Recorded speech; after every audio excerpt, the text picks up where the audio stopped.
कल हमने कर लिया था मतलब हिंदी भाषा का मानकीकरण कर लिया था। अब आज हमें देवनागरी लिपि के बारे में समझना है और एक चीज़ और जैसे मानकीकरण जब हो रहा था हिंदी भाषा का तो उसमें एक चीज़ हमने पढ़ी नहीं थी या फिर जो समस्याएँ थी जैसे भाषा की समस्या हम समझ रहे थे। तो उन उसमें एक चीज़ थी लिपि संबंधी समस्या। तो लिपि संबंधी समस्या को अब हम इसी मानकीकरण में ही समझेंगे कि कैसे क्या चीज़ें हो सकती हैं। और आप एक बार बता दो कि मतलब जितना जैसे आप तो डेली ही जुड़े थे, अब आप कल क्या करना सिलेबस देखना और बताना कि जिस चीज़ पे थोड़ा वीडियो बनाने की ज़रूरत है, तो उसपे मैं कोशिश करूँगा कि हाँ, बना दूँगा छोटा-छोटा 10-15 मिनट का। बाकी आज हम करते हैं देवनागरी लिपि। अब बताओ देवनागरी लिपि का विकास क्यों हुआ होगा? क्यों ज़रूरत महसूस हुई होगी? किसी लिपि की क्यों ज़रूरत होती है?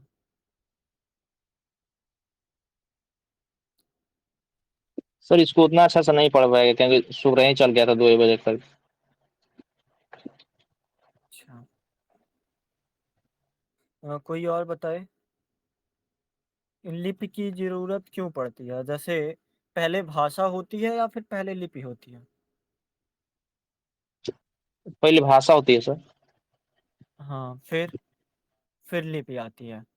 तो मतलब किसी भाषा को जिसको हम व्याकरणिक आधार पर लिख सकते हैं, तो उसे लिपि कहेंगे या फिर किसी भी आधार पर अगर लिख सकते हैं तो उसे हम लिपि कहा जाएगा?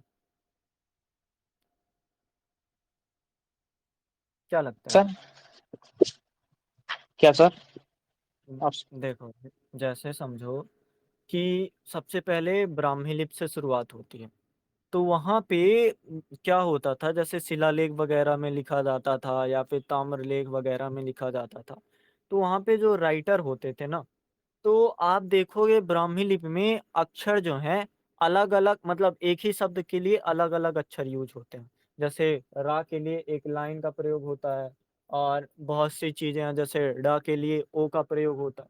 तो और बहुत सी चीज़ें हमको सामने दिखती हैं। तो यही चीज़ है कि उसमें कारण ये रहा होगा कि जब भाषा बनी होगी या फिर जब लिपि में उसका विस्तार हुआ होगा, तो जैसे भी आधार बना, जैसे एक इंसान ने लिखा, आप देखोगे ब्राह्मी लिपि में अक्सर जो लेफ्ट हैंड साइड पे होता है अक्षर या फिर जो लेफ्ट हैंड साइड पे लिखा होता है, वहाँ पे थोड़ा कमज़ोर होता है, घिसा हुआ होता है। तो वही चीज़ें हमें समझ आती हैं कि लिपि का विस्तार पहले ही हो जाता है मतलब भाषा जब बनती है, तो उसी समय लिपि विस्तारित हो जाती है। लेकिन लिपि का जो मानकीकरण है, जिसे हम पढ़ेंगे और जो क्या बोलते हैं क्वेश्चन में आता भी है कि नागरी लिपि का नागरीकरण या फिर देवनागरी लिपि का। तो इसको हम नामकरण के आधार पर समझेंगे, भाषा और लिपि में क्या अंतर है, उस आधार को समझेंगे और कैसे इसका विकास हुआ, उद्भव हुआ, तो उसको समझेंगे। तो उन सब चीज़ों को आप मतलब समझ रहे हो क्या-क्या हम बातें करेंगे? हाँ सर, समझ में आ रहा है कहना क्या चाह रहे हैं।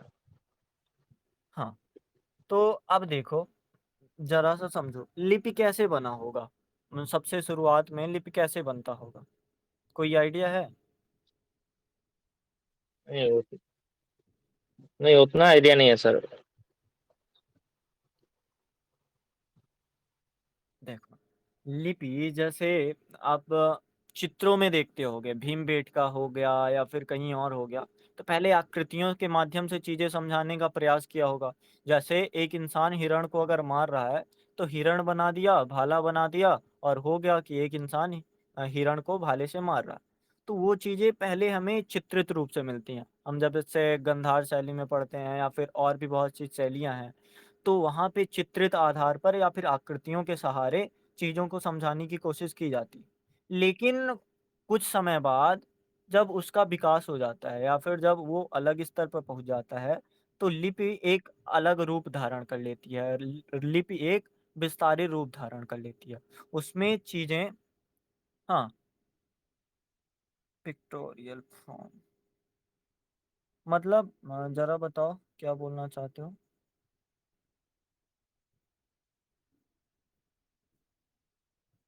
तो हम तभी से समझते हैं कि भाषा और लिपि का क्या संबंध है, कैसे वो विकास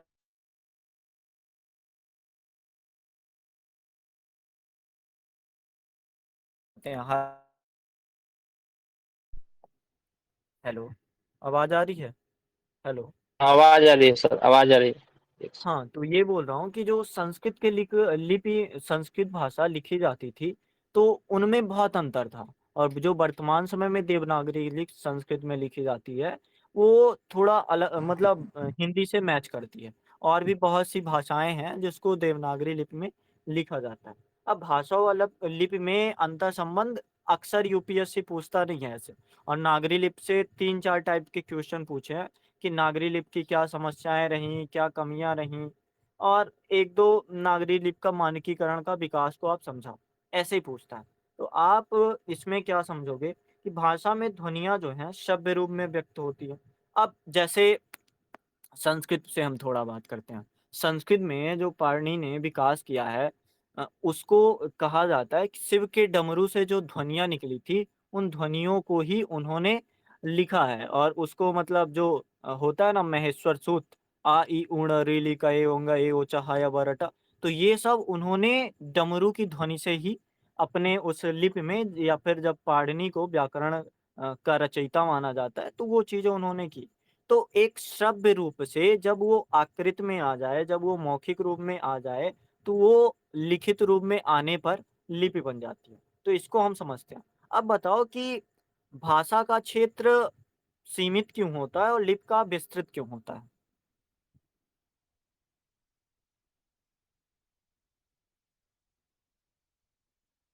हेलो, हाँ सर। मैं पूछ रहा हूँ कि और सर भाषा का हाँ, बताओ। कह रहे हैं सर कि जैसे भाषा का। जैसे समझो, एक एक एग्जाम्पल समझो। जैसे कुछ लोग लिखना जानते हैं पर उस बात को समझना नहीं जानते हैं। जैसे अंग्रेजी को ले लो।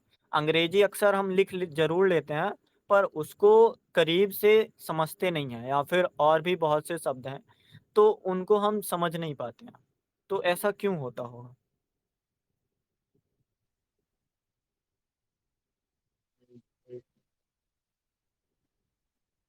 हाँ सर सोचो सर हाँ, बताइए। सर मैं जैसे सर अभी मैं हिंदी का एग्जांपल देता हूँ। हम लोग सर हम्म। यहाँ पर अगर कोई भी व्यक्ति रहता है तो उसकी बातचीत के मान लीजिए सर समाज में है सर, तो समाज में कोई भी सीखता है तो सर हम्म। सिर्फ ऊपरी बातों को सिर्फ सीखता है, वो उसको गहराई से नहीं समझता है। और जो बातचीत के माध्यम से सीखता है उसी को उस माध्यम में समाज में बेहतर करने का प्रयास करता है, लेकिन वो बातचीत को अपने अपने उस तरह के लेवल पर नहीं ले जाता है, क्योंकि सर वो सिर्फ देखता है कि कैसे काम कर रहा है और काम चल जाता है तो उसको अंदर क्यों जाए वो सोचता है। और सर जैसे हिंदी और हिंदी के भाषा पर बात करें सर, तो एक गांव में जैसे समाज में कहीं भी समाज पर जाइएगा सर, तो जो विकसित लोग होंगे तो वो सोचेंगे कि कैसे काम कर रहा है, और जो बाकी लोग होंगे, जो अधिकांश लोग होंगे, वो सिर्फ देखेंगे कि जैसे काम कर रहा है हो जा रहा है बस वही छोड़ देते हैं। जैसे हिंदी हुआ तो हिंदी को व्याकरण के आधार पर सर नहीं देखते हैं, सिर्फ बोलचाल के माध्यम से देखते हैं। देखो, ठीक है। अब समझो कि जैसे वर्तमान समय का ले लेते हैं आप। वर्तमान समय में जो साहित्य से जुड़ा है या फिर हिंदी साहित्य से जुड़ा है, हिंदी का प्रयोग अच्छे से कर रहा है। लेकिन अगर करंट सिचुएशन आप देखो, तो जैसे समय की डिमांड होती है, जैसे समय की मांग होती है, जैसे आप मीम कल्चर से समझो। मीम कल्चर में अगर कोई एक शब्द फेमस हुआ, तो उस शब्द का प्रयोग एक सीमित समय तक होने लगेगा, या फिर उस सीमित समय तक बढ़ जाएगा। लेकिन अगर हिंदी को ले लो, हिंदी अगर लिपि रूप में है, तो उसके सभी शब्द सुरक्षित होते हैं, सभी शब्द उपस्थित होते हैं, या फिर उनका प्रयोग हम करते हैं, समझते हैं। लेकिन अगर भाषा के रूप में आप उपयोग कर रहे हो, तो समय के साथ हो सकता है। जैसे कि पंकज, पंकज मतलब होता है कमल। तो एक समय के बाद, जैसे पंकज मतलब कीचड़ में खिलने वाला कमल होता है, लेकिन एक समय बाद अगर वो फूल, पंकज जो है, कीचड़ में नहीं खिल रहा है। पंक यानी कीचड़, और अज मतलब जन्मा। पंकज से अब नहीं जन्म रहा है, उसको आर्टिफिशियल तरीके से बनाया जा रहा है। तो पंकज शब्द अगर लिपि में है, किसके लिए पंकज शब्द मिलेगा, तो वो उपस्थित रहता है। लेकिन बहुत समय बाद वो शब्द अगर उपयोग में नहीं है, तो कह सकते हैं कि लुप्त होने की दशा आ जाती है। जैसे आप बहुत सारे शब्दों को देखते होंगे कि जो वर्तमान यूज में नहीं है, लेकिन अगर हम उपयोग करने जाएँगे, साहित्य के उत्तर लिखने जाएँगे या फिर हम बोलचाल की भाषा में व्यावहारिक रूप में उसका प्रयोग भले ना करें, पर अगर लेखनी के रूप में करेंगे तो सेवा में श्रीमान आप एक एप्लीकेशन भी लिखो ना, तो वहाँ पे आप गहराई से लिपि वाले शब्दों को या फिर पारिभाषिक शब्दों का उपयोग करते हो। लेकिन भाषा के शब्द उनका या तो आधार कम हो जाता है या तो उनकी ज़रूरतें कम महसूस होती हैं, क्योंकि एक शब्द के लिए अलग-अलग अर्थ होते हैं, अलग-अलग अर्थ वाले या फिर सेम अर्थ वाले शब्द होने लगते हैं। तो वो चीज़ें हमें समझ आती है कि भाषा का क्षेत्र जो है, हालाँकि सीमित वैसे नहीं है कि भाषा और भाषा से ही लिपि बनती है, सीमित वैसे नहीं है। पर प्रयोग की दृष्टि से आप देखो तो हमारे पास उतनी ज़रूरतें नहीं पड़ रही हैं। जैसे कि अगर वर्तमान समय में ग्लोबल वार्मिंग बढ़ रही है, ठीक है? अब हमारे पास पहले के ज़माने में ठंडी अधिक होती होगी या फिर बारिश अधिक होती होगी, तो हमारे पास मूसलाधार बारिश जैसे शब्द होंगे या फिर हमारे पास अतिवृष्टि जैसे शब्द होंगे, उनका प्रयोग हम लिपि के तौर पर करेंगे। लेकिन अगर वर्तमान समय में वो नहीं हो रहा है, तो एक समय बाद वो खत्म हो जाएगा।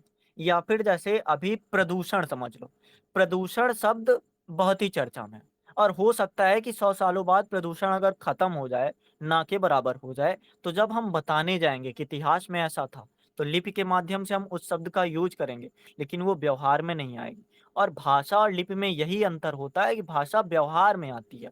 उसको हम किसी भी तरह से प्रयोग करते रहते हैं और लिपि की चीज़ें जब ज़रूरत होती है, आवश्यकता होती है, तो उसका प्रयोग अपने आप आ जाता है। उसके लिए कोई अलग से हम अवधारणाएँ नहीं गठित करते हैं। वो पहले से परिभाषिक होता है। परिभाषिक मतलब जैसे अभिधा, लक्षणा, व्यंजना, तो परिभाषिक शब्दावली मूलतः अभिधा होती है जिसमें मतलब आप जो बोल रहे हो, जैसे आप आगे अब पढ़ोगे जब परिभाषिक शब्दावली, हालाँकि हम नहीं पढ़ने वाले हैं उसको, पर समझो जब हम परिभाषिक शब्दावली में पढ़ेंगे, तो उसमें अभिधा का प्रयोग ज़्यादा होता है। क्यों?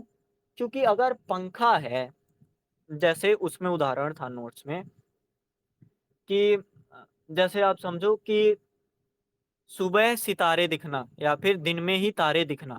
तो दिन में तारे दिखने का अर्थ हुआ कि चक्कर खा जाना या फिर चकरा जाना, एक तरह से ये समझ लो।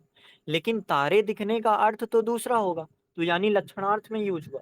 लेकिन जो परिभाषिक शब्दावलियाँ होती हैं, उसका उपयोग सामान्य अगर तारे दिखना बोला गया है, तो वास्तव में तारे ही दिखेंगे और कुछ नहीं होगा। तो भाषा के स्तर पर हम व्यावहारिक चीज़ें भी यूज़ करने लगते हैं। व्यावहारिक स्तर पर अगर बोलचाल में वो है, तो हम उपयोग करेंगे। लेकिन लिपि की थोड़ा और विस्तृत है। उसमें आप जिन चीज़ों का प्रयोग नहीं करते, वो भी सुरक्षित हैं।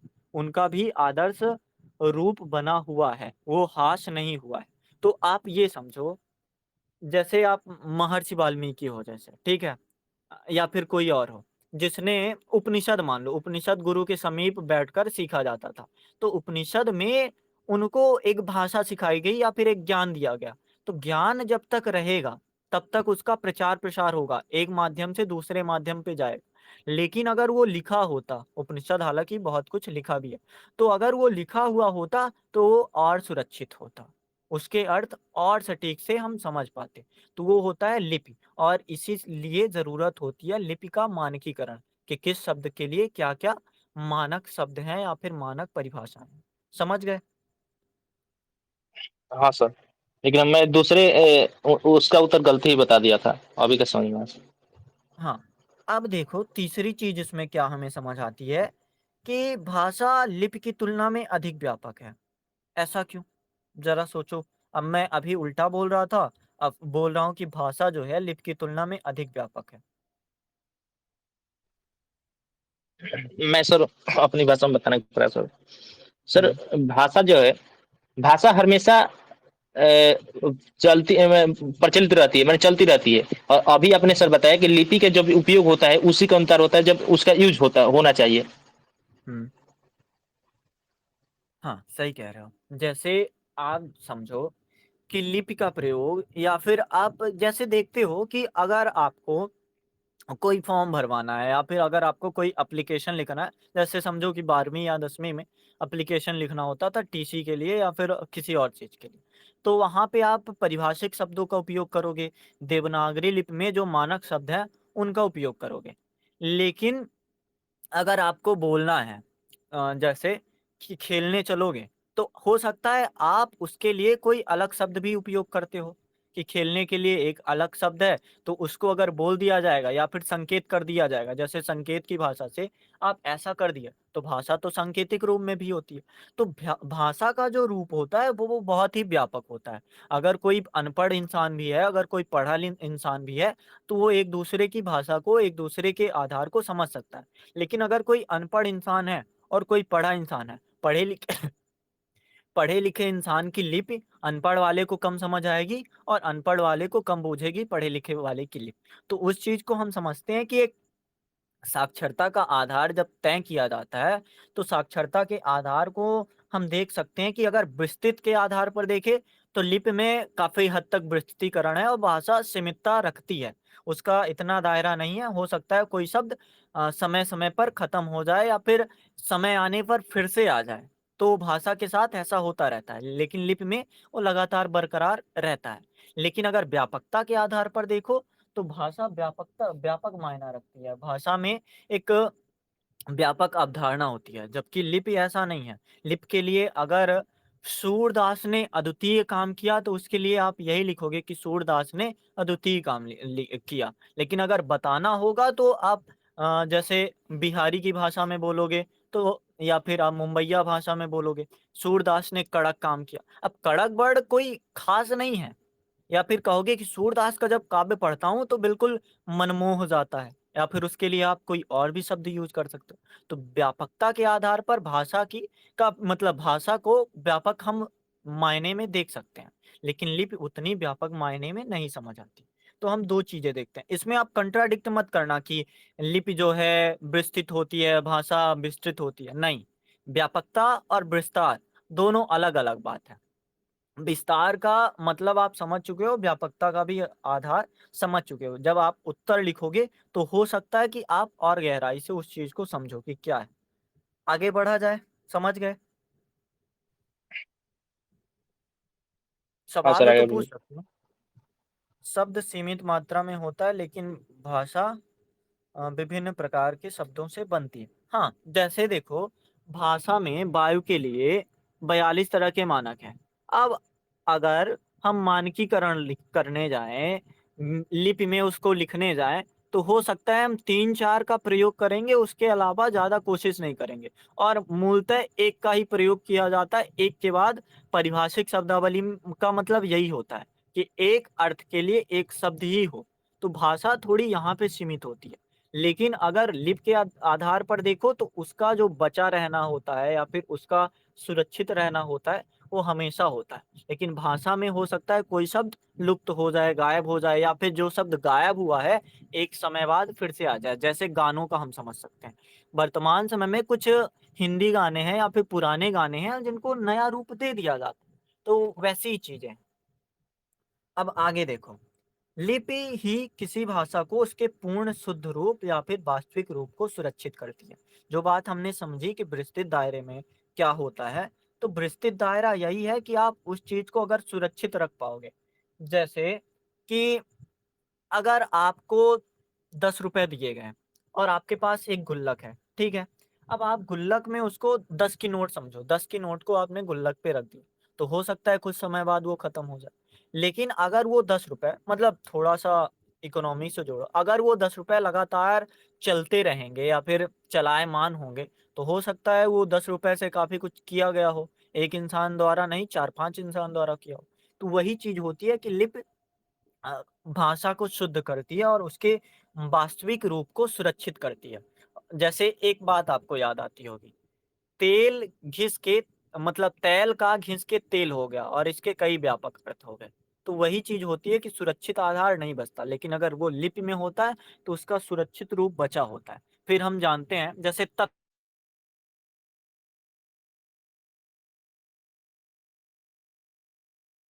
वॉइस नहीं आ रही है सर।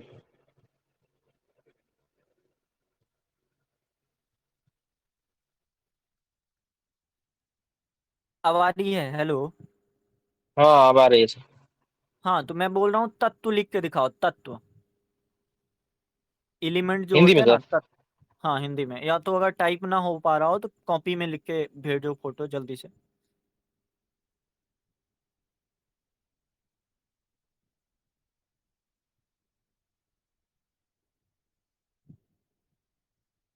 तत्व जो होता है, एलिमेंट, तत्व, ठीक है। सब सब बोलोगे यही सही है, लेकिन परिभाषिक रूप में दो आधाता होता है। आप गौर से देखना, या फिर परिभाषिक शब्दावली में आप तत्व को सर्च करोगे, खोजोगे, तो वहां पे पढ़ के देखो। तत्व, दो ता हैं, दो आधाता हैं, मतलब एक पूरा ता और दो आधाता। तो वही चीज मैं बोल रहा हूँ कि जो लिपि होगी वो भाषा को सुरक्षित रखेगी, और जो भाषा होगी ये भाषिक शब्दावली में है, तो ये उसको सुरक्षित नहीं कर पाएगा, ये उसको बचा नहीं पाएगा, और तत्व का घिसके ये वाला तत्व हो जाएगा। तो उसी चीज को मैं समझा रहा था, समझ गए? ऐसे बहुत से शब्द हैं। आप जैसे औरत का औरत हो जाता है, या फिर खड़ी बोली में जब बोलते हैं ना, कर रहा है, कर रहा है को कर रहा है बोल देते हैं। दिल्ली वल्ली के पास आप आसपास देखो, जैसे दिल्ली का दिल्ली हो जाता है, तो वो चीज हम समझते हैं, हालांकि शायद दिल्ली ही रहा हो, उसको अंग्रेजी में कुछ करते हो, पर हम समझ रहे हैं कि जो भाषा का मेन मतलब लिपि का काम होता है, भाषा को सुरक्षित रखना ही होता है, उसको बेकायदे तरीके से आप अपने पास आगे वाली पीढ़ी के लिए भी रख सकते हो। जैसे कुछ और शब्द हैं, जैसे उज्जवल हो गया, तो वहां पे कुछ समय बाद हो सकता है कि एक आधा जा खत्म हो जाए और वो प्रयोग में आने लगे। इसको कोई नहीं कहेगा कि इस तत्व को हम गलत कहेंगे, लेकिन ऐसा नहीं होता। जो लिपि होती है उसको सुरक्षित रखने में काफी योगदान देती है। अगला आधार हम क्या देखते हैं? लिपि का मूल आधार भाषा है, वास्तव में भाषा नींव है, तो लिपि उसी का आधार स्तरित भवन। भवन का क्या काम होता है? हेलो। हाँ सर। भवन का क्या काम होता है? तो यहाँ पर हम्म। भवन का भवन मतलब घर यहाँ पर समझो। देखेंगे तो हम्म। यहाँ पर सर सिंपल भाषा में रहने के लिए होता है, और उसका जो रूप होता है ऊपर से, तो उसको नहीं, उसको हम्म। लिपि। सुरक्षित रखने के लिए होता है। मान लो, हम्म। समझना, मान लो कि एक समय बाद एक शब्द है डिसिप्लिन, और दूसरा ता विशेषण होता है हिंदी में। तो एक समय बाद हमने ऐसा किया कि डिसिप्लिन और ता दोनों को मिला के बना दिया डिसिप्लिनता। तो हो सकता है कि भाषा व्यवहार रूप में वो चलतू हो जाए, मतलब ऐसे शब्द, हालांकि लगता होगा हास्यास्पद है, लेकिन आप समझो कि एक समय बाद अंग्रेजी के शब्द और हिंदी के विशेषण आपस में मिलके एक नया शब्द बना सकते हैं। लेकिन लिपि का यही काम है कि वो सुरक्षा उसको प्रदान करे, डिसिप्लिन को अलग रखे और विशेषणता को अलग रखे। अगर अनुशासन को बताना है विशेषण से, तो वो बताए कि अनुशासन, या फिर कुछ और उसको विशेषण में लगा के बता दे।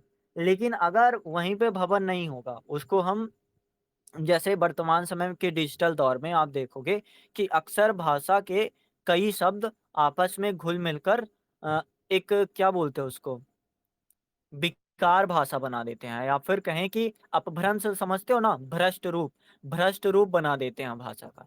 तो यही है, लिप का काम यही होता है कि उसको अगर एक बार लिख दिया गया तो वो सुरक्षित हो जाएगा।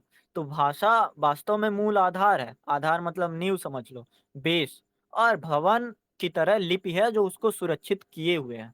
तो ये चीजें हमको समझ आती हैं। तो आप समझ गए भाषा और लिपि में क्या अंतर संबंध है। हाँ सर। दो तीन चीजें पूछता हूँ जैसे आपसे, अगर भाषा नहीं होगी तो क्या लिपि बन सकती है? नहीं सर, नहीं बन सकती है। और अगर लिपि ना हुई तो भाषा में क्या बोलते हैं, एक दूसरे शब्दों का या फिर एक दूसरी भाषाओं का समायोजन हो सकता है? हो सकता है। उदाहरण दो। जैसे सर, आप जैसे कि आप मान लीजिए कि हिंदी बोलते हैं, तो हम्म। और जैसे कि कोई व्यक्ति इंग्लिश बोलता है, तो हम्म। और समाज में दोनों व्यक्ति रहता है, हम्म। और दोनों व्यक्ति अगर नए नए व्यक्ति है, हम्म। तो दोनों को कुछ ना कुछ सीखना पड़ेगा। ये सीखे नहीं है तो कुछ समय बाद, वो रहने के बाद कुछ समय एक दूसरे से सीख जाएंगे, और हाँ बोलचाल में आप, उनके जैसे टोन आ जाएंगे। अब हाँ क्या टोन सर? भी आ जाएगा, टोन को एक्सेंट बोलो, एक्सेंट भी आ जाएगा और साथ-साथ आप उसका देख लो, ब्रज और खड़ी बोली का। वहाँ पे लिपि का विकास नहीं हुआ, लिपि का विकास अभी हम कर रहे हैं 20वीं शताब्दी में या फिर 19वीं शताब्दी के आस-पास।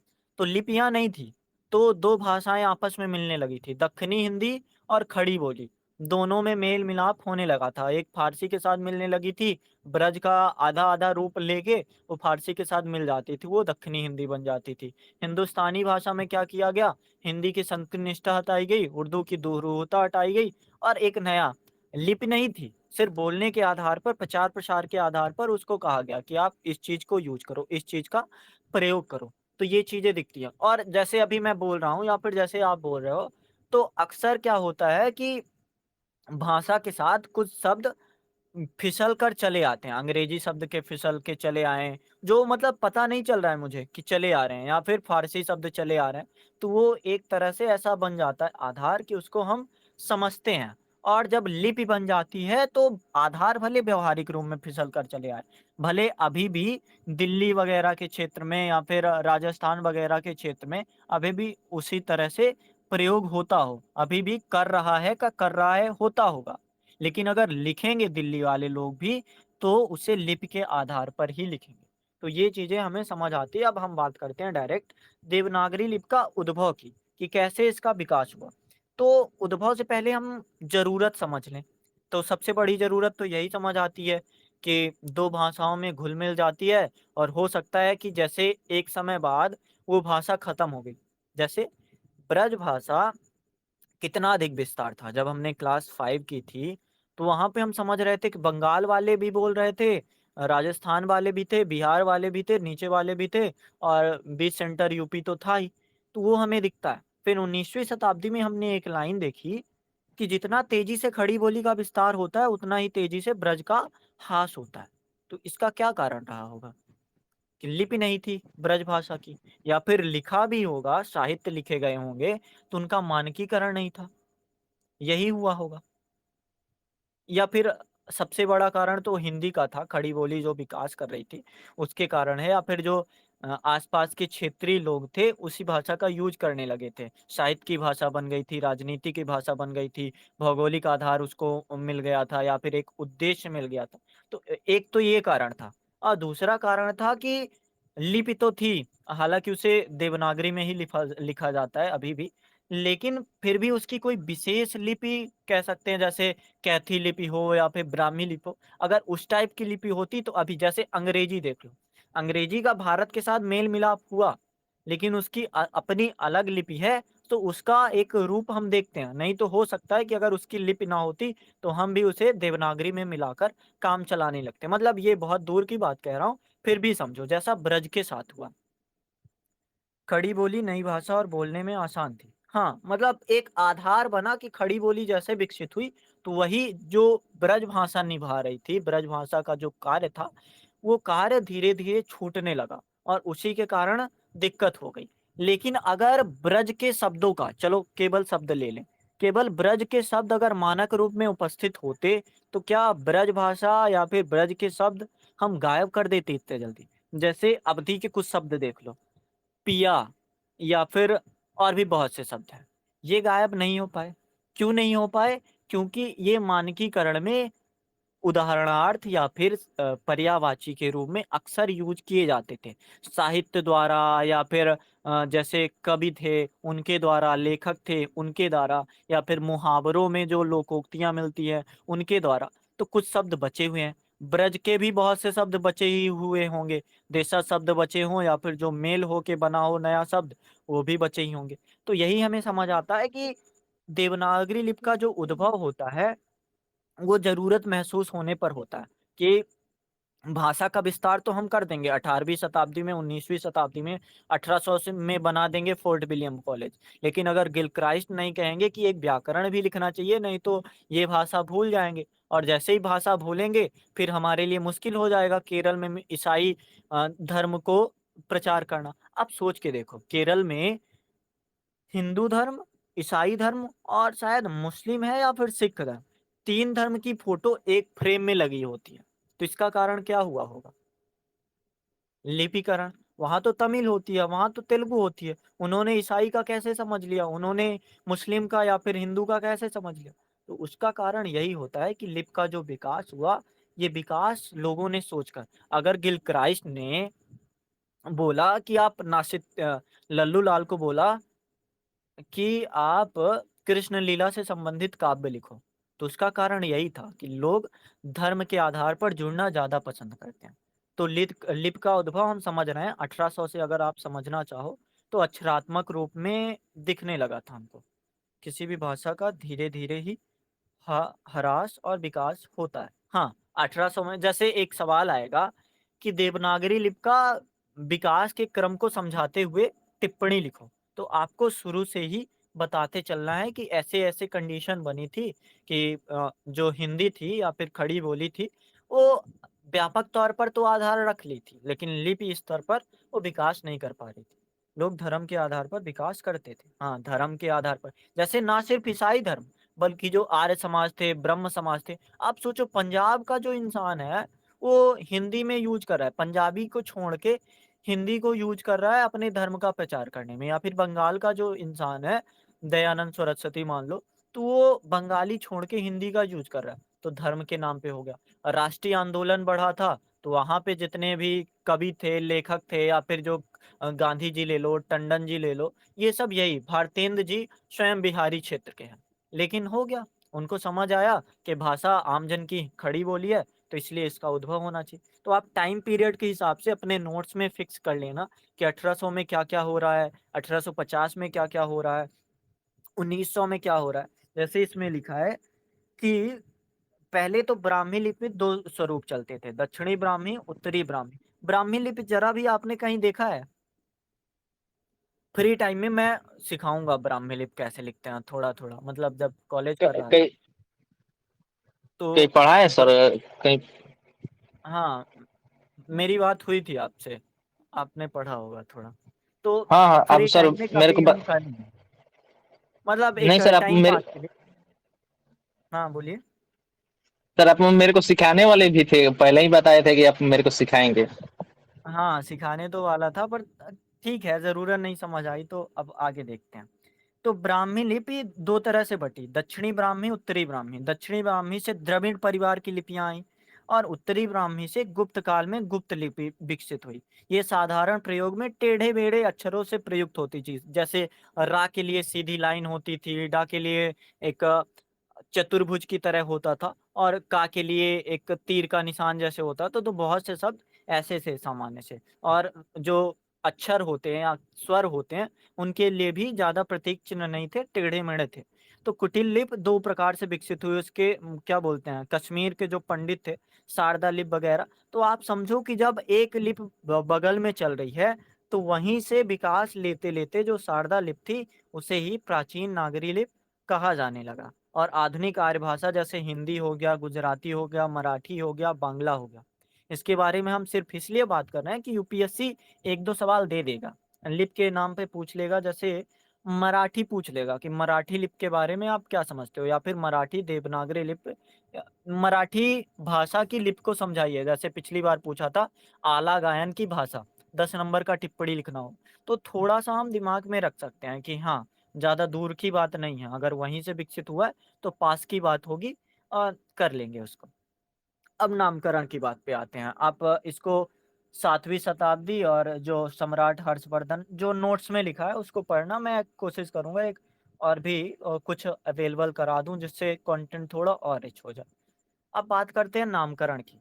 तो देवनागरी लिपि का नामकरण तो कुछ लोग इसे देव के नाम से, मतलब देवों की लिपि या फिर देव शब्द के माध्यम से जानते हैं और कुछ लोग नागरी शब्द के माध्यम से जानते हैं। और हमारे यूपीएससी सिलेबस में नागरी है, केवल नागरी।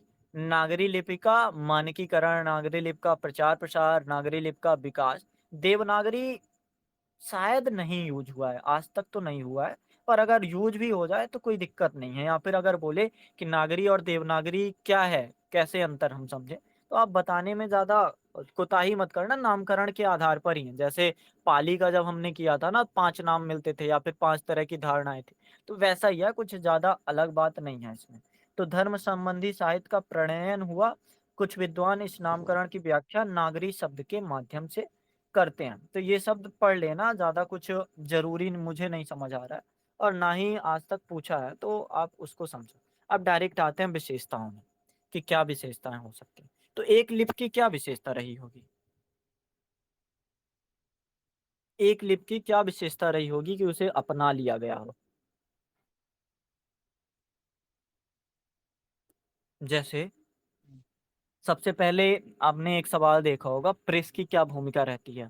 नागरी लिपि के प्रचार में प्रेस की क्या भूमिका रही होगी? तो आप समझते होंगे कि जब 18वीं 19वीं शताब्दी में वो चीज़ें चल रही हैं, तो एक भूमिका ये आपको दिख रही है। दूसरी भूमिका क्या समझ आई कि धर्म को जब विकसित करना है, तो उसके लिए एक भाषा चाहिए। भाषा मिल गई है, अब भाषा की लिपि चाहिए। तो जब लिपि चाहिए तो उसके जो व्याकरण है, उसको सटीक किया जाए, ये दिखा होगा।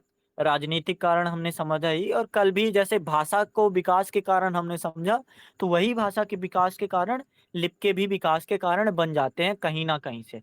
अगर आपको हिंदी में उतंड मार्तंड 1830-1836 में लिखना है, तो उसके लिए एक हाँ, समझने में सरल लिपि चाहिए, जिसमें ना दुरूहता हो, ना कोई और हो। अगर आपको बाइबल छापना है, अगर आपको आर्य समाज का प्रचार करना है, हुँ, तो आपको एक अच्छी लिपि चाहिए। अगर आपको चंद्रकांता संतति लिखना है, तो आपको एक सरल और समझने लायक लिपि चाहिए, जो ज़्यादा कठिन ना हो।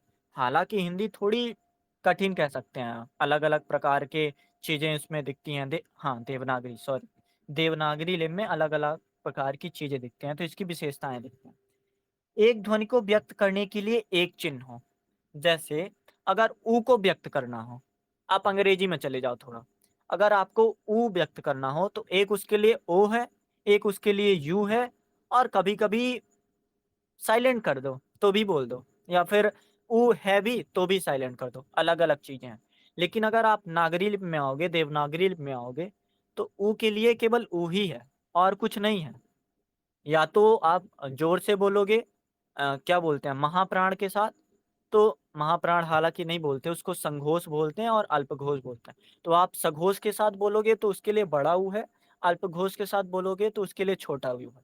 उसके लिए और चीज़ें नहीं मिलती। आप जैसे सुनील है, ठीक है? सुनील का अगर ट्रांसलेट करना है, तो SUNIL करोगे, ठीक है? अब वहीं पे अगर आ गया सूरमा, तो या फिर सूरज, तो उसके लिए भी SURAJ करोगे। 2 चीज़ों के लिए आप एक चीज़ यूज़ कर रहे हो, कभी डबल ओ कर दे रहे हो, तो वहाँ पे इतना सटीकता नहीं है।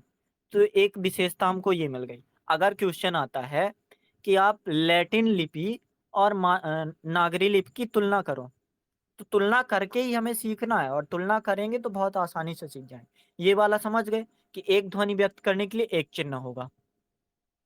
आगे बढ़ें? सर तो हिंदी में भी तो 2 हो सकता है। जैसे क्योंकि छोटा ऊ, बताओ? जैसे सर छोटा ऊ और जैसे ऊ हो गया, छोटा ऊ हो गया, बड़ा ऊ हो गया। वो मैंने बताया कि एक संघोष के लिए है, एक अल्पघोष के लिए है। अगर आपको अधिक जोर से बोलना है, तो उसके लिए होता है। वो एक चीज़ ही, वो मतलब अलग ध्वनि नहीं है, अलग चिन्ह नहीं है।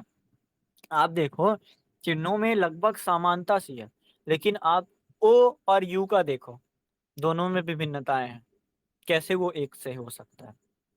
हालाँकि सर ठीक है, यहाँ अगर भाषा सर वैज्ञानिक का यहाँ देखें। पर हाँ, बोलिए।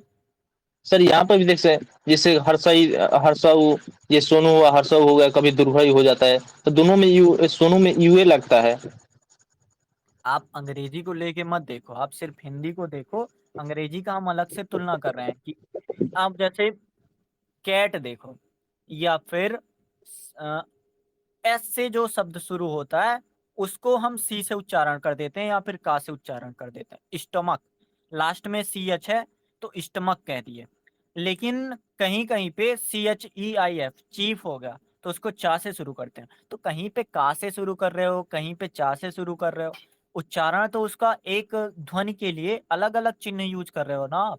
तो वो चीज मैं बता रहा हूँ कि यहाँ पे एक चीज के लिए, एक ध्वनि के लिए एक चिन्ह है, या फिर एक चिन्ह एक ध्वनि का बोधक है। दोनों बातें सेम है, समझे? हाँ सर। अब जैसे मात्रा एवं वर्ण बोधक चिन्ह इतने भिन्न हों कि किन्हीं दो चिन्हों के स्वरूप का परस्पर कोई भ्रम ना हो। जैसे आप देखो, का है और खा है। आप देखो लगभग साउंड एक सा आ रहा है, का और खा, का के, खा का के एच। लेकिन दोनों के लिए अलग अलग रूप हैं, अलग अलग चिन्ह हैं, एक से तो नहीं प्रतीत हो रहा है। जैसे कुछ लोग क्या करते हैं, जैसे त्रुटियां बताता हूँ, कुछ लोग क्या करते हैं, पा शब्द जो होता है उसको या की तरह बना देते हैं, या फिर या शब्द जो होता है उसको पा की तरह बना देते हैं। लेकिन अगर आप उनमें अंतर देखना चाहोगे तो अंतर आपको उसमें बारीकी से दिखेगा, कोई भ्रम नहीं है कि या कैसे होता है, पा कैसे होगा। आपने अगर त्रुटि की तो वो आपकी गलती है। अंतर के नाम पे वो है कि एक जो चिन्ह है उसके लिए, मतलब दो अलग अलग चिन्ह के लिए बहुत ही दूर दूर, अगर पा है, पी, पा का पी, और फा है पीएच, केवल हा ध्वनि जुड़ी है उसमें, लेकिन फिर भी उसके लिए अंतर आपको दिखेगा चिन्हों में, ज्यादा आपको विपरीत नहीं दिखेगा। लेकिन जैसे आप ब्राह्मी में चले जाओ, या फिर आप फ्रेंच लिपि में चले जाओ, या फिर लैटिन लिपि में, लैटिन में तो जैसे यू और भी को देख लो, समझ आता है बिल्कुल कि यू और भी लगभग समान सा है। आप अगर किसी बच्चे को बनाने को बोलोगे, बच्चे से ही तो हम देखते हैं, अगर आप बच्चे को किसी को बनाने को दोगे तो यू को वो भी बना देगा, भी को यू बना देगा, क्योंकि उसको दो रेखा नहीं समझ आ रही और एक यू कर्व नहीं समझ आ रहा है, तो दोनों के बीच लगभग समान है। लेकिन हिंदी में ऐसा नहीं होता, दो चिन्हों के स्वरूप में कोई भ्रम नहीं है, सामान्य से आपको देखो, देखने में समझ आ जाएगा। फिर भी गलतियां तो सर का होती हैं हाँ। सर कहने का मतलब है कि उसको उस वाक्य के जैसे यू और व्यू का अर्थ उसको पता नहीं है, पता उस बच्चे को पता नहीं है कि यू का मतलब वहां पर क्या लग जाएगा, भी का मतलब क्या हो जाएगा। यहाँ पर ये हो हाँ, सकता है। लिप के आधार पर मैं बता रहा हूँ कि दो चिन्हों के लिए कोई भ्रम नहीं है। हिंदी में आप किसी भी चिन्ह को देख लो, एक दो जैसे पा या का मैंने बताया तो वो थोड़ा समान लगता है, हालांकि है नहीं समान, तो वहाँ पे आपको मिलेगा नहीं। और जो और भाषाएँ होती हैं, और लिपियाँ होती हैं, जैसे आप फ्रेंच अगर देखे होंगे, या फिर लैटिन वगैरह, लैटिन तो नहीं कहूँगा, उसमें हम लोग ज़्यादा नहीं ढूँढ पाते, लेकिन बहुत से शब्द आपको सेम से मिलेंगे। उसके ऊपर यू के ऊपर कोई वार लग जाता है या फिर कुछ और लग जाता है, और सेम अर्थ से दूसरा शब्द बन जाता है। ऐसा आपको मैं भेजूँगा उसके एग्ज़ाम्पल, 1-2 एग्ज़ाम्पल मैं लिख के बताऊँगा नोट्स में।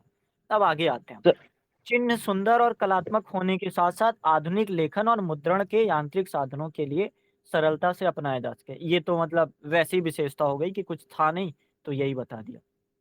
आगे देखो कि इसके अतिरिक्त जहाँ अनेक लिपियां प्रचलित हों, वहाँ उन लिपियों में से मानक लिपि के रूप में अपनाई जाने वाली लिपि में ये मुख्यतः विशेषताएं क्या-क्या हैं? देश की अधिकांश जनता उस लिपि से परिचित हो। सबसे बड़ी बात है कि अधिकांश जनता, जैसे आप देखो कि अक्सर रेलवे स्टेशन में 3 भाषाओं में, जैसे त्रिभाषा की बात करते हैं ना, तो 3 भाषाओं में लिखा रहता है कि ये स्टेशन ऐसा है। तो वही बोल रहा है कि अधिकांश जनता उस लिपि से परिचित हो। तो एक चीज़ हमें ये विशेषता समझ आ गई। अधिकांश जनता कैसे? जैसे 10 राज्य टोटल या फिर पूरी तरीके से हिंदी लिपि को जानते हैं, मतलब हिंदी भाषा और देवनागरी लिपि को जानते हैं। और छोटे-मोटे या फिर छुट-पुट तौर पर और भी बहुत से राज्य हैं हमारे जो समझते हैं, तो उसको आप समझ सकते हो। या फिर आप डेटाबेस जाओ तो 2011 की जनगणना के अनुसार 41% लोग हिंदी भाषा और उसकी लिपि को समझते हैं, और अगर अभी 2025 में आए तो 45% से ऊपर ही होगा, कम तो होगा नहीं। या फिर अगर डेटा में ले लो तो 76 करोड़ के आसपास वर्तमान में होगा। तो देश की अधिकांश जनता उस लिपि से परिचित है। मतलब भले वो जैसे अभी हम भी अगर लिखना चाहें, भले फ्लो में ना लिख पाएँ, भले हर शब्द हमारे पास दिमाग में ना आए, लेकिन अगर देखेंगे तो उसको समझ जाएँगे कि ये शब्द ये लिखा है। शाब्दिक अर्थ तो समझ जाएँगे, गहराई वाला अर्थ भले ना समझे। अगर कहानी पढ़नी है, तो कहानी का ऊपरी भाव तो हमें समझ आएगा अगर वो देवनागरी में लिखा है। तो उसकी एक विशेषता ये हो गई। देश में प्रचलित अन्य लिपियों से उसका घनिष्ठ संबंध है। आप पंजाबी को देखो, आप हालाँकि बिहारी कोई लिपि नहीं है। मैथिली को देखो, आप गुजराती को देखो, कुछ-कुछ शब्द आपको मिलते हुए समझ आएँगे। ऐसा नहीं लगेगा कि बिल्कुल अलग हो जाएगा। तो वही है कि देश की जो अन्य भाषा है या फिर हालाँकि ये लिपि की बात कर रहा है। देश में प्रचलित अन्य लिपियाँ हैं, हम जैसे कैथी लिपि हो गई, ब्राह्मी लिपि हो गई, जैसे रा का मैंने बताया, रा सीधी लाइन होता है और यहाँ पे थोड़ा घुमा के रा कर दिया जाता है और मुझे याद नहीं है या फिर पता नहीं है और कौन-सी लिपियाँ देश में यूज़ की जाती हैं, मैं कोशिश करूँगा ढूँढने का। एक सवाल आप भी लिख लो कि और कौन-सी लिपियाँ, जब आप एग्ज़ाम्पल के साथ उस चीज़ के बारे में सोचोगे, तो ज़्यादा करीब से समझ पाओगे। और क्या चीज़ इसमें लिखा हुआ है कि उस लिपि की देश में प्रतिष्ठा हो तथा जनता में, ये ठीक ही है। विचार आलोक में कहा जा सकता है किसी भाषा उस लिपि में लिखना आदर्श है। उस भाषा को सभी ध्वनियों को व्यक्त करने वाले चिन्ह हों, एक ध्वनि के ये कसौटियाँ बता दी गई हैं। जैसे एक सवाल नहीं आता कि कसौटियों के आधार पर आप देवनागरी लिपि को समझो या फिर देवनागरी लिपि को समझाओ। तो कसौटियाँ देखो कि सभी ध्वनियों के लिए व्यक्त करने के लिए अलग चिन्ह हो, एक ध्वनि के लिए एक से अधिक चिन्ह ना हो, लेखन व उच्चारण एकरूपता, सुस्पष्टता ये सब हो, लिपि स्वदेशी हो, स्वदेशी मतलब स्वयं देश में जन्मी हो, कहीं बाहर से ना आई हो और आधुनिक यांत्रिक लेखन की सुविधाओं का उपयोग कर पाने में क्षमता रखती हो। जैसे अगर पूछा जाए कि आधुनिक यांत्रिक लेखन की सुविधाओं को लिखने में देवनागरी लिपि काफ़ी हद तक सफल है, पर पूर्णतः नहीं। तो इसको स्पष्ट करो कि है या नहीं है?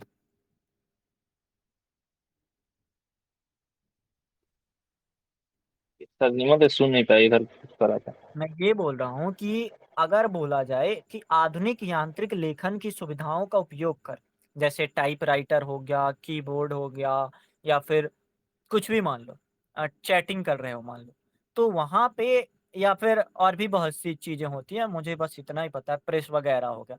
तो वहाँ पे सुविधाओं का उपयोग कर पाने की क्षमता हो, अगर आपको या के नीचे हलंत लगाना हो, तो आपके पास ऐसी सुविधाएँ हो या फिर ऐसी सुविधाएँ हैं या नहीं हैं? पहले ये बताओ।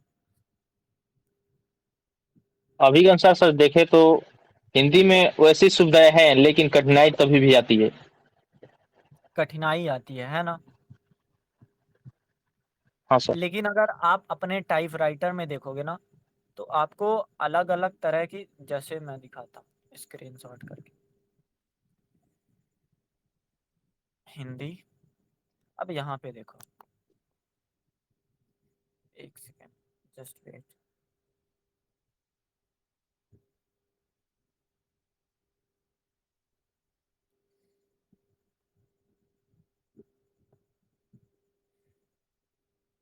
स्क्रीनशॉट दिखाना पड़ेगा।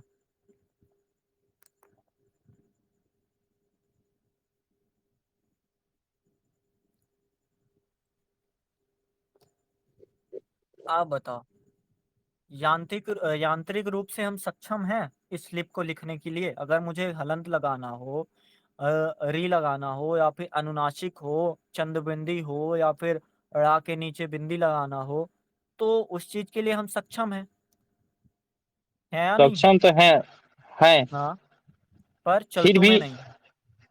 हाँ सर, हाँ। तो इसका कारण तो ये होगा ना कि हम उस चीज़ का उपयोग को समझ नहीं रहे हैं या फिर कहें कि हमारा जैसे समझने में सरल ऊपर वाला या फिर ये देखो इनकी यंत्रों की सहायता से लिखने में आसानी होती।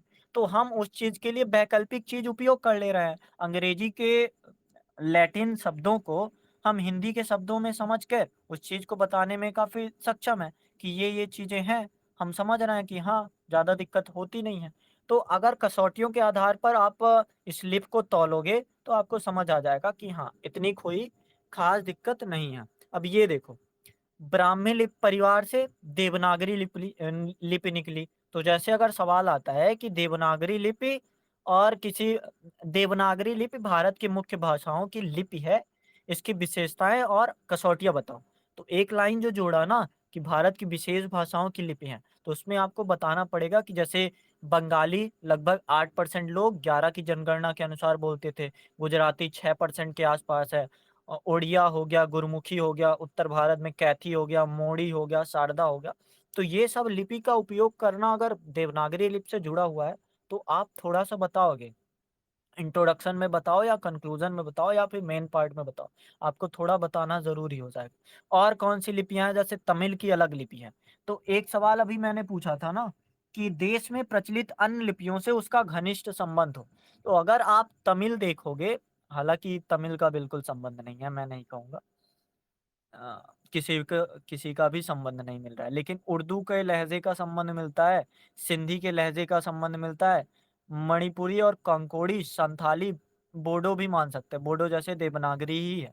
तो यहाँ पे हमें संबंध मिलता है। तो जैसे मैंने बोला ना कि उस लिपि का देश की अन्य प्रतिष्ठित लिपि से या फिर अन्य लिपियों से संबंध हो, घनिष्ठ संबंध हो, तो ये घनिष्ठ संबंध हमको दिखता है। एक सेकेंड। ये आपने समझ ली कि क्या-क्या कसौटियाँ होती हैं, क्या-क्या विशेषताएँ हैं, और विशेषताओं के आधार पर हम अगर तौलेंगे तो हमको सब चीज़ें दिखती हैं। अब बात करते हैं देवनागरी लिपि की विशेषताएँ और वैज्ञानिकता की, या फिर विशेषताएँ वैज्ञानिकता आप कर लोगे। जैसे अगर अक्षरमाला को देखो तो 5 तरह की, या फिर मूलतः 5 तरह के, और कह सकते हैं कि 5, 9 तरह के होते हैं हम। जैसे कंठ से उच्चारित, तालु से उच्चारित, मूर्धा से उच्चारित, दंत। दंत अगर बताओ, दंत शा लिखना हो, दंत शा लिख के दिखाओ। ओके सर, एक टाइप करो दंत शा।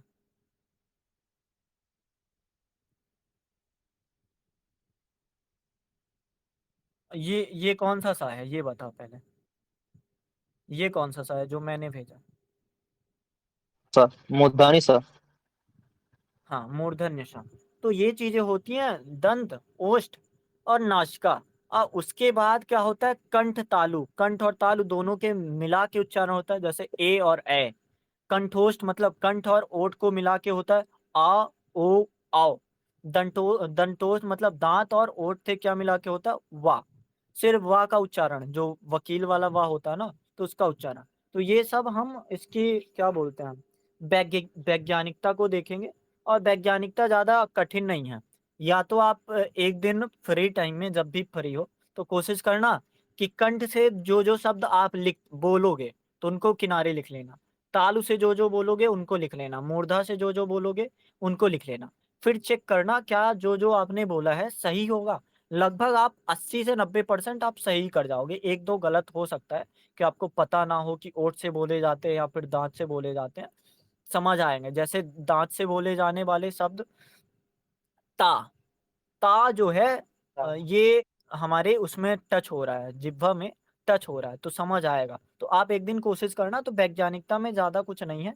ये चीज़ अगर समझ गए, तो फिर आपको आगे समझने में दिक्कत नहीं होगी कि वैज्ञानिकता से संबंधित देवनागरी की लिपि की यह विशेषता, जैसे कंठ से श्वास धीरे स्वर में। जैसे एक चीज़ आपने देखी होगी, अगर आप हा बोलोगे, तो श्वास गरम आएगी।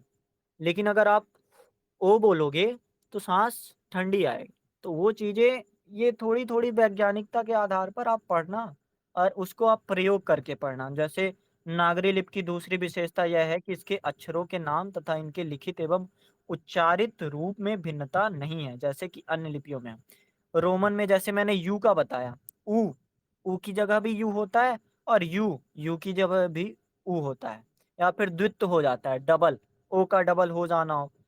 फुट लिखना है अगर आपको, आप देखो हिंदी में केवल छोटा ऊ है, लेकिन फुट लिखना है तो डबल ओ कर देंगे। या फिर बहुत सी आपको विशेषता। तो वैज्ञानिकता का आधार प्रस्तुत करने के लिए सबसे बड़ी चीज होती है कि हम तुलना करके देख लें। क्योंकि एक भाषा वैज्ञानिक कैसे है, दूसरी भाषा में जो कमियां रहेंगी, उन कमियों को अगर हम दूर कर पा रहे हैं, तो मतलब वैज्ञानिक या फिर तार्किक भाषा या फिर तार्किक लिपि हमने बनाई है। तो ये सब आप पढ़ना, आसानी से आप समझ जाओगे। इसका मैं अलग से बना दूँगा, 5-10 मिनट का ऑडियो होगा, सुन लेना, ज़्यादा ज़रूरत नहीं है। अब बात करते हैं डायरेक्ट देवनागरी लिपि के सीमाएँ की। और आज मतलब ख़त्म करते हैं बस, अब भाषा खंड हो गया। अगर आप कल पढ़ना, रिवीज़न करना, ज़रूरत जहाँ पे समझ आएगी कि इस पे ऑडियो बनाना चाहिए, तो मैं कोशिश करूँगा कि उस पे ऑडियो बना दूँ 10-5 मिनट का, ज़्यादा अब ज़रूरत नहीं है। छोटे-छोटे जो हैं, जैसे मानक हिंदी मानकीकरण 2018 से आया ही नहीं, तो फिर ज़रूरत ही नहीं है। या फिर व्याकरणिक रूप पर मानक हिंदी को जो कामता प्रसाद गुरु हैं, किशोरीदास वाजपेयी हैं, तो ज़रूरत ही नहीं है, 2016 से आया ही नहीं है। नागरिक प्रचारिणी सभा कभी जीवन में एक बार आया होगा, या फिर कुछ भी चीज़ जो है एक बार अगर आती है तो फिर आप उसको ज़्यादा इम्पोर्टेंस मत दो। हालाँकि जानना है इसलिए हम उसको एक वीडियो बना देंगे। आप अगर लिख रहे हो आंसर तो आप बोल देना कि हाँ, इस पे बनाना है, तो मैं कोशिश करूँगा बना लूँगा। सर जैसे कि देवनागरी कुछ दिन हाँ, सर यहाँ पर जैसे कि आप सर अगर बोलोगे आप अगर बोलोगे कि आल्हा गायन की भाषा पर एक ऑडियो चाहिए, तो बना लेंगे। 10 नंबर का आया है पर कभी मिलता नहीं है। यूपीएससी कभी दिमाग घूमा तो बोल दिया कि ऐसा करो, या फिर त्रिभाषा जैसे अभी चर्चा में है, तो उसपे यूपीएससी का दिमाग घूमा तो बोल देगा कि बताओ क्या है। तो वही चीज़ है कि आपको अगर लगेगा कि उसपे बनाना चाहिए तो बना लेंगे, बाकी अभी हमने जितना कर लिया है, अब देवनागरी लिपि की सीमाएँ कर लेंगे। पारिभाषिक शब्दावली में कुछ ख़ास नहीं है, आता है वैसे क्वेश्चन, पर वही है कि हम समझ रहे हैं कि कहाँ पे अभिधा अगर होगा तो वही परिभाषिक है। वैज्ञानिक व तकनीकी भाषा के रूप में मानकीकरण का क्या प्रयास किया गया जो हम पीछे पढ़ चुके हैं। परिभाषिक शब्दावली का विकास कैसे हुआ होता है, जैसे एक भाषा में एक अर्थ के लिए बहुत से शब्द हैं, तो उसका क्या है? अनुवाद के कार्य की क्या प्रगति थी? तो अनुवाद के कार्य में आप वही चीज़ें समझोगे ना, जब बाइबिल को ट्रांसलेट किया जा रहा होगा, तो आप इतना जल्दी ट्रांसलेट अगर करोगे तो पारिभाषिक तौर पर तो आप उतने तकनीकी नहीं हो पाओगे या फिर तकनीकी विकास नहीं कर पाओगे। लेकिन अगर आप वर्तमान समय में गीता का अंग्रेजी में ट्रांसलेट करोगे या फिर बाइबल का हिंदी में ट्रांसलेट करोगे, तो आप ज़्यादा तकनीकी सक्षम हो, ज़्यादा वैज्ञानिक रूप से उस भाषा के लिए एक सरल और समझने की लिपि बना पाओगे। तो वही चीज़ें इसमें है, कुछ ख़ास नहीं है। आता है वैसे 1-2 क्वेश्चन आएगा, पर इतने ख़ास क्वेश्चन हैं नहीं। तो इसकी अगर आपको ज़रूरत लगे तो बताना, बाकी मुझे नहीं लगती इसकी ज़रूरत है। अब आगे करते हैं अब देवनागरी लिपि की सीमाएँ। तो सबसे बड़ी सीमा कि अक्षर की बनावट जटिल बताई गई है। जैसे एक चीज़ आपको समझ आती है कि हिंदी सीखना अंग्रेजी सीखने से ज़्यादा कठिन है।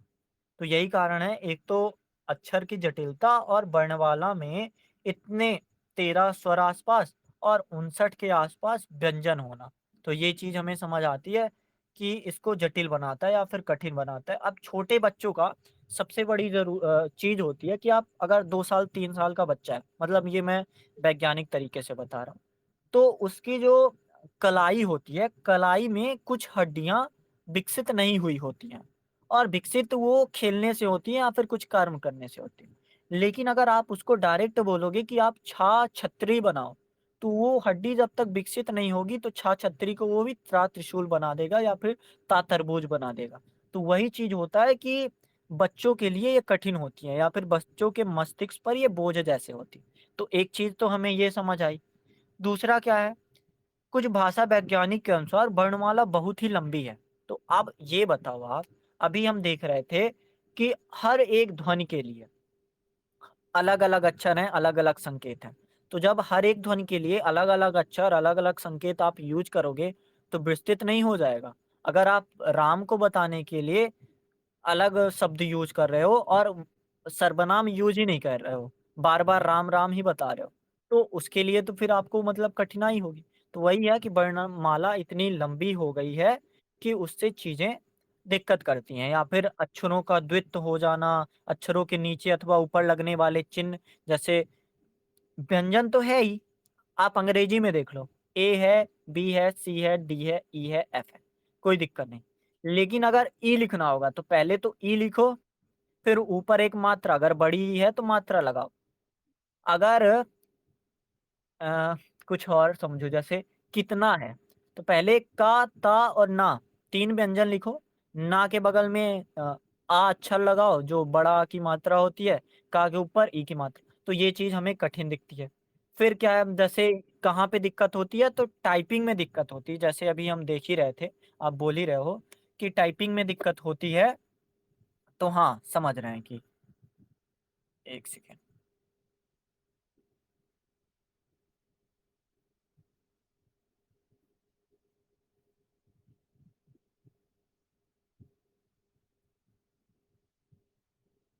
टाइपिंग में दिक्कत होती है और मुद्रण छपाई में इसका काफ़ी दिक्कत होती है। जैसे मुद्रा में कितने प्रकार की 17 प्रकार की भाषाओं का यूज़ किया जाता है या फिर 17 प्रकार की भाषाओं का अंकन किया जाता है। तो एक तो ये दुरूहता यहीं पे हो गई कि आप, जैसे आपने देखा होगा कि बहुत से शब्द, अरे! आज ही मैंने लिखा था, बहुत से शब्द पता है कैसे हो जाते हैं? लिख ही के दिखा देता हूँ, ज़्यादा सही रहेगा।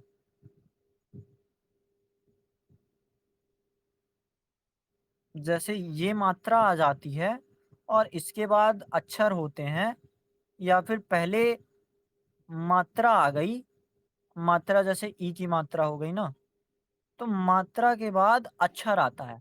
तो वहाँ पे आप टाइपिंग में मिस्टेक देखोगे। बहुत सी ऐसी वेबसाइट हैं, जहाँ पे आप जाओगे तो वो दिक्कतें आपको दिखेंगी। और इसमें अनावश्यक बताए गए हैं कुछ अनेक अक्षर, जैसे केवल आ के साथ उनकी मात्राएँ लगाकर काम चलाना, ई, ऊ, ये सब आवश्यकता नहीं है, ऐसा बोला जाता है। तो ये चीज़ें हम समझ सकते हैं।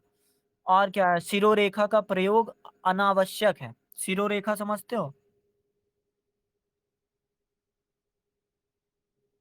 पढ़ा हाँ, था सर, पढ़ा था ना। जैसे आप अगर कमल लिख रहे हो, क कहाँ गया? कमल, हाँ, कमल अगर लिख रहे हो तो इसके ऊपर वो लाइन का आना क्यों ज़रूरी है? तो एक चीज़ तो ये हमें झंझट वाली बात लगती है कि अगर लाइन नहीं खींचेंगे तो का ऊपर हो जाएगा, मा ऊपर हो जाएगा और ला नीचे हो जाएगा। तो ये चीज़ हमें समझ आती है। तो ये लोग कहते हैं कि समय की बर्बादी है, और सब टॉपर भी कहते हैं। तो ये चीज़ें हमें समझ आती हैं। और क्या है, तो देवनागरी सर लिपि में एक दो यह भी बताया गया है कि एक ही ध्वनि को व्यक्त करने के लिए एक से अधिक संकेत हैं। जैसे ऊ और बड़ा ऊ, जैसे आपने बोला, तो वो दुरूपता दिखती है। जैसे आ, ड़ा, झ, ला, ये सब बताया गया है इसमें।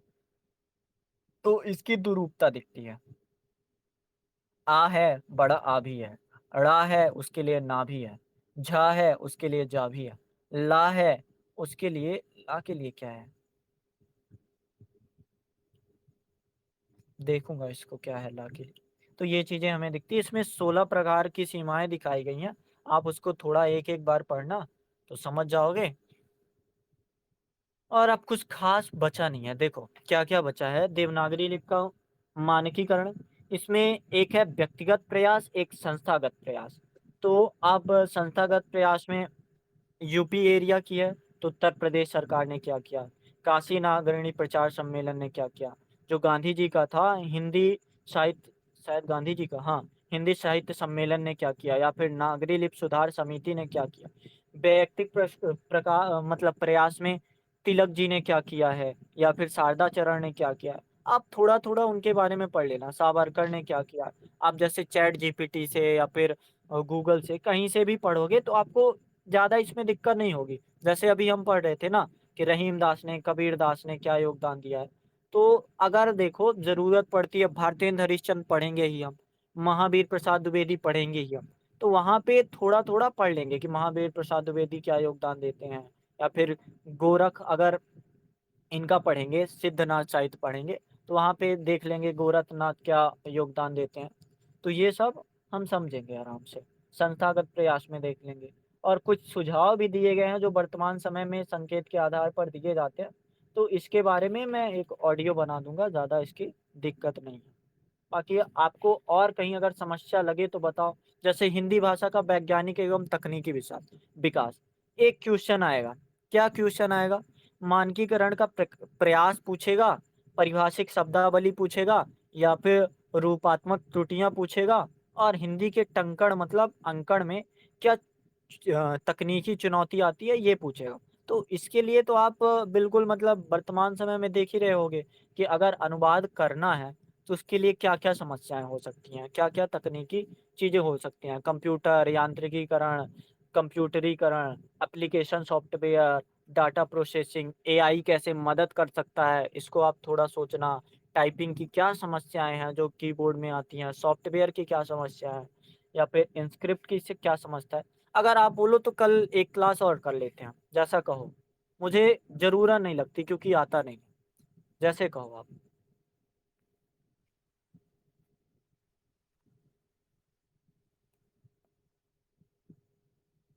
सर कर भी लेते हैं, नहीं भी लेते हैं, दोनों हो सकता है, क्योंकि अपनों से भी हो